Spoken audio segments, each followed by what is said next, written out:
Dear students, जो हमारा next mode है वो ऑटो इंक्रीमेंट या ऑटो डिक्रीमेंट मोड है।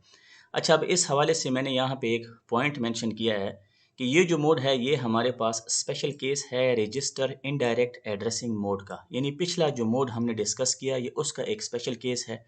कंसेप्ट वही है लेकिन बस थोड़ी सी चेंजेस हैं। देखें, ये हमारा इंस्ट्रक्शन का फॉर्मेट आ गया, ये हमारा अब कोड हो गया और ये हमारे पास क्या हो गया, एड्रेस फील्ड हो गया। एड्रेस फील्ड में हमने रजिस्टर R1 को मेंशन किया हुआ है। अब ये हमारा जो रजिस्टर है ये ऑटो इंक्रीमेंट या ऑटो डिक्रीमेंट रजिस्टर है। यानी इसमें जो वैल्यू पड़ी हुई है वो ऑटोमेटिकली या तो इंक्रीमेंट होगी या क्या होगी, डिक्रीमेंट होगी। अच्छा, जब हम इस रजिस्टर पर गए तो हमें यहाँ पे जो है ना मेमोरी का एड्रेस मिला। ठीक।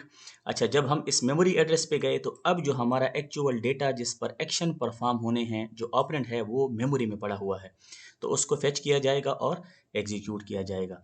अब डियर स्टूडेंट्स, यहाँ पे जो इफेक्टिव एड्रेस की टर्मिनोलॉजी हमने डिस्कस की थी वो और ज़्यादा क्लियर हो जाएगी। देखिए, इस केस में जो हमारे पास इफेक्टिव एड्रेस है वो क्या है, 100 है। क्यों? क्योंकि इफेक्टिव एड्रेस के हवाले से हमने ये पढ़ा था कि इफेक्टिव एड्रेस हमारा वो एड्रेस होता है जहाँ पर हमारा एक्चुअल ऑपरेंड पड़ा होता है, तो वो तो इधर पड़ा हुआ है, लिहाजा ये आपका क्या हो गया, अब इफेक्टिव एड्रेस हो गया। अच्छा, अब ये मोड काम कैसे करता है डियर स्टूडेंट्स, एक एग्जांपल से समझने की कोशिश करते हैं। अच्छा, लेट्स से ये हमारे पास एक टेबल है, या इसको हम एरे कह लें, या हम इसको जो है ना मेमोरी लोकेशंस भी कंसिडर कर सकते हैं। ये जो मेमोरी लोकेशंस हैं या ये जो टेबल है या एरे है, इसमें जो डेटा है वो कंटिग्यूअसली पड़ा हुआ है, यानी एक दूसरे से ये मेमोरी लोकेशंस जुड़ी हुई हैं। ठीक है।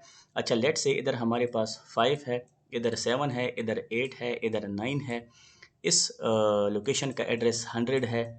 अच्छा, इस लोकेशन का एड्रेस 101 है, इस लोकेशन का एड्रेस 102 है। इस तरह हम जो है ना आगे तक चलते जाएंगे। ठीक।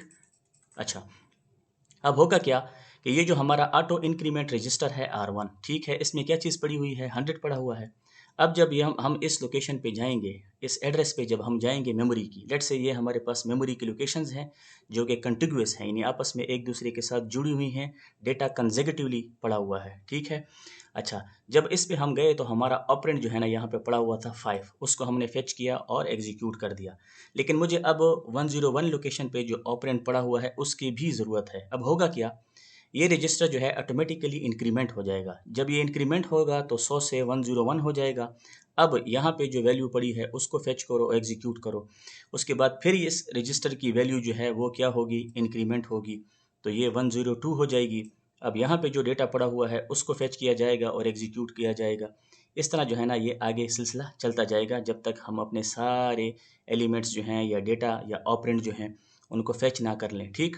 अच्छा, तो इसमें अब फ़ायदा क्या हुआ डियर स्टूडेंट्स, फ़ायदा ये हुआ कि सिर्फ मेमोरी लोकेशन को हमने एक बार एक्सेस किया। ठीक, देखें यहाँ पे, उसके बाद हम अगली मेमोरी लोकेशंस जो हैं उसको हमने एक्सप्लिसिटली उसको एक्सेस करने की ज़रूरत हमें नहीं पड़ी, बल्कि हमने क्या किया, सिर्फ ये जो रजिस्टर है ऑटो इंक्रीमेंट रजिस्टर, इसमें जो वैल्यू पड़ी हुई थी, इसमें तो वैल्यू मेमोरी एड्रेस 100 पड़ा हुआ था, इस वैल्यू को हमने क्या किया, इंक्रीमेंट किया, तो हम अगले ऑपरेंड पे पहुंच गए। फिर इस तरह इंक्रीमेंट किया तो दूसरे ऑपरेंड पे पहुंच गए। ठीक है ना, इस तरह ये देखें, इस तरह फिर इंक्रीमेंट किया तो तीसरे चौथे ऑपरेंड पे पहुंच गए। तो इस तरह जो है ना हम इसकी वैल्यू को इंक्रीमेंट करते गए और मेमोरी लोकेशंस को एक्सेस करते गए, ऑपरेंड्स को फेच करते गए। तो ये जो है ना इसका बेसिक फ़ायदा है, बेसिक थीम इस मोड का यही है। अच्छा, इसमें अब अगली जो स्लाइड्स है वो वहाँ पे मैंने 2 पॉइंट्स डिस्कस किए हैं, वो उधर जो है ना यही एज़ इट इज़, सिर्फ आपने उन पॉइंट्स को गो थ्रू कर लेना है। बाकी ये जो कंसेप्ट मैंने अभी आपको समझाया है उसी को डिस्कस किया गया है। यानी सिर्फ एक दफ़ा आपने मेमोरी को या टेबल को या एरे को एक्सेस करना है। अच्छा, अब बाकी जो है फिर इस रजिस्टर की जो वैल्यू है वो ऑटोमेटिकली इंक्रीमेंट होती जाएगी और आपके ऑपरेंड्स जो है ना फेच होते जाएंगे। सिंपल इज़ दैट, ये जो एग्जांपल मैंने डिस्कस किया है काम इसी तरीके से होता है। अच्छा, अब चलते हैं अपने नेक्स्ट मोड की जानिब।